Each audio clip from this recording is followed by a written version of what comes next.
दोस्तों नमस्कार, स्वागत है आप सभी का एक बार फिर से माई स्मार्ट बिहार के इस यूट्यूब चैनल में।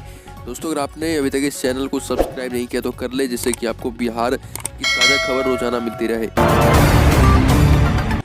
खबर बिहार में कोरोना की स्थिति जान ले तो बिहार में कोरोना की स्थिति अभी विस्फोटक है।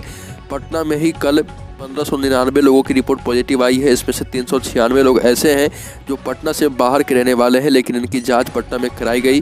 पटना में 1203 नए मामले आए हैं जो कि पटना में रहने वाले हैं। इनमें 18 ऐसे बच्चे हैं जिनकी उम्र 17 साल से भी कम है। वहीं राज्यसभा सांसद राकेश सिन्हा ने ट्वीट कर जानकारी दी है कि कल जांच में उनकी भी कोरोना रिपोर्ट पॉजिटिव आई है। मौसम विभाग का बड़ा अलर्ट, घर में रहे। पटना समेत पूरा बिहार 10 जनवरी तक कोल्ड डे की चपेट में। सर्द पछुआ हवा चलने और मौसम साफ नहीं होने की वजह से पटना समेत पूरे बिहार में कनकनी पड़ गई है। अगले 10 जनवरी तक राजधानी समेत पूरा बिहार कोल्ड डे की चपेट में रहेगा। पटना मौसम विज्ञान केंद्र ने 10 जनवरी तक कोल्ड डे का अलर्ट जारी कर दिया है। इस दौरान अधिकतम पारा में गिरावट दर्ज होगी, जबकि न्यूनतम पारा में कुछ बढ़ोतरी भी हो सकती है। वहीं खराब मौसम का असर फ्लाइट पर भी पड़ा है और कई फ्लाइट रद्द कर दी गई है। और बिहार में शिक्षक बहाली पर पाबंदी नहीं लगेगी। शिक्षा मंत्री ने कहा कि कोरोना पाबंदियों का असर नियोजन पर नहीं पड़ेगा, नियुक्ति पत्र समय से देंगे। कोरोना पर नियंत्रण के लिए सरकार ने कई तरह के प्रतिबंध लगाए हैं। इन प्रतिबंधों के बाद भी शिक्षक नियोजन से जुड़े अभ्यर्थियों की चिंता बढ़ी है, लेकिन शिक्षा मंत्री विजय कुमार चौधरी ने स्पष्ट किया है कि कोविड की रोकथाम के लिए उठाए गए कदमों का असर छठे चरण के प्राथमिक और माध्यमिक शिक्षक नियोजन की चल रही प्रक्रिया पर नहीं पड़ेगा। और कहा गया कि 10 जनवरी से 25 फरवरी तक चलने वाली छठे चरण की नियोजन प्रक्रिया के तहत चयनित अभ्यर्थियों को नियुक्ति पत्र बांटने में कोई तकनीकी बाधा नहीं होगी।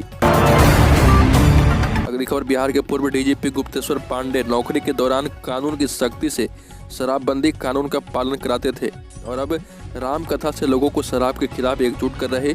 आपको बता दें कि जारी वीडियो में कथा के दौरान वह शराब से होने वाले नुकसान को गाना के माध्यम से श्रोताओं तक पहुंचा रहे और शराबबंदी कानून को फिर से लागू कर रहे। बिहार में सीएम हाउस में पहुंचा कोरोना सुरक्षा कर्मी, स्टाफ संक्रमित हुए। पिछली बार बीजेपी में हुआ था विस्फोट, इस बार जेडीयू समेत 4 मंत्री हुए संक्रमित। कोरोना के बढ़ते संक्रमण में अब बिहार के मुख्यमंत्री नीतीश कुमार का सरकारी आवास भी आ चुका है। मुख्यमंत्री नीतीश कुमार के आवास एक अन्य मार्ग पर तैनात सुरक्षा कर्मी और स्टाफ कोरोना संक्रमित पाए गए। मुख्यमंत्री आवास की सुरक्षा और अन्य इंतजामों में लगभग 2 दर्जन से ज्यादा लोग पॉजिटिव पाए जा चुके हैं।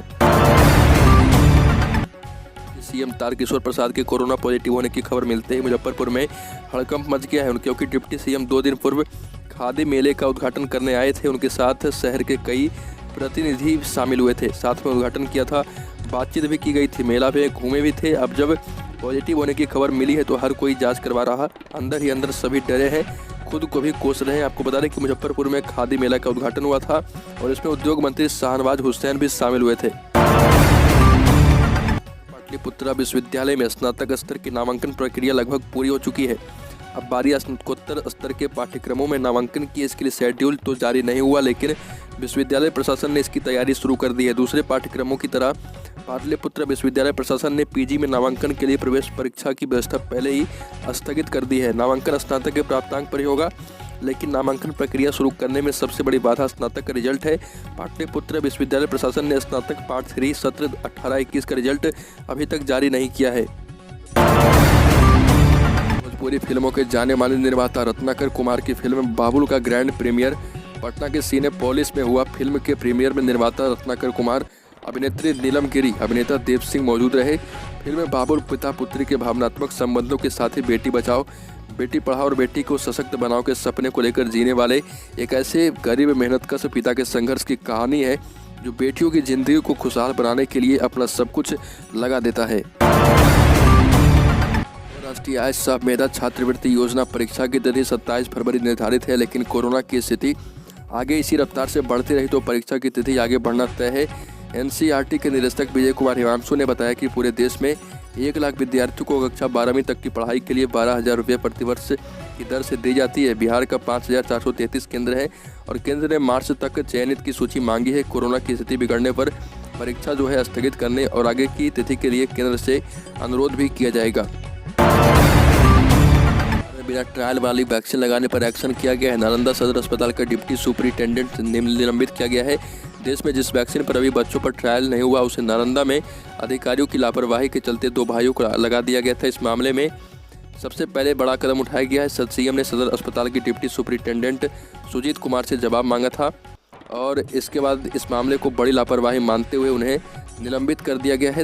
रामानंदन प्रसाद को नया डिप्टी सुपरिटेंडेंट बनाया गया है।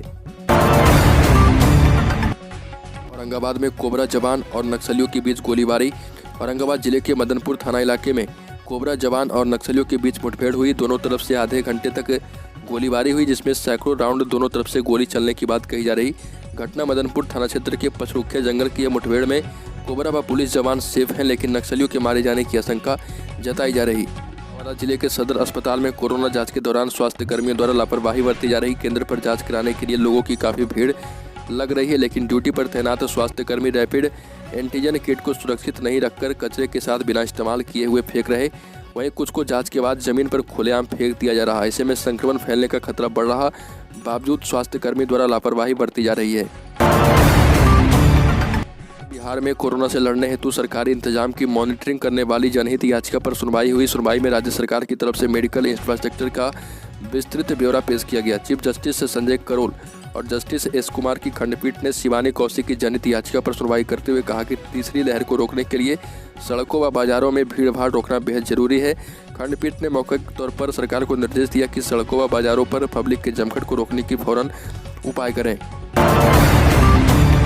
खबर राजद के प्रदेश अध्यक्ष जगदानंद सिंह ने मुख्यमंत्री नीतीश कुमार से आग्रह किया कि जाति जनगणना को लेकर एक रूपरेखा तैयार करें। महागठबंधन उनके साथ है और कहा गया कि इस संदर्भ में 2 बार बैठक हो चुकी है। सर्वदलीय प्रतिनिधिमंडल ने दिल्ली का चक्कर भी लगाया, हालांकि इसका परिणाम कुछ नहीं निकला है। जब केंद्र सरकार ने कह दिया है कि राज्य सरकार चाहे तो जातीय जनगणना करा सकती है, इसलिए अब निर्णय जो है सरकार को सभी दलों की सहमति से लेना होगा। बिहार की ताज़ा खबरों में अभी के लिए इतना ही। अगर आपने अभी तक इस चैनल को सब्सक्राइब नहीं किया तो कर लें, जिससे कि आपको बिहार की डेली ब्रेकिंग न्यूज़ 25 ताज़ा खबर हर एक सुबह मिलती रहे।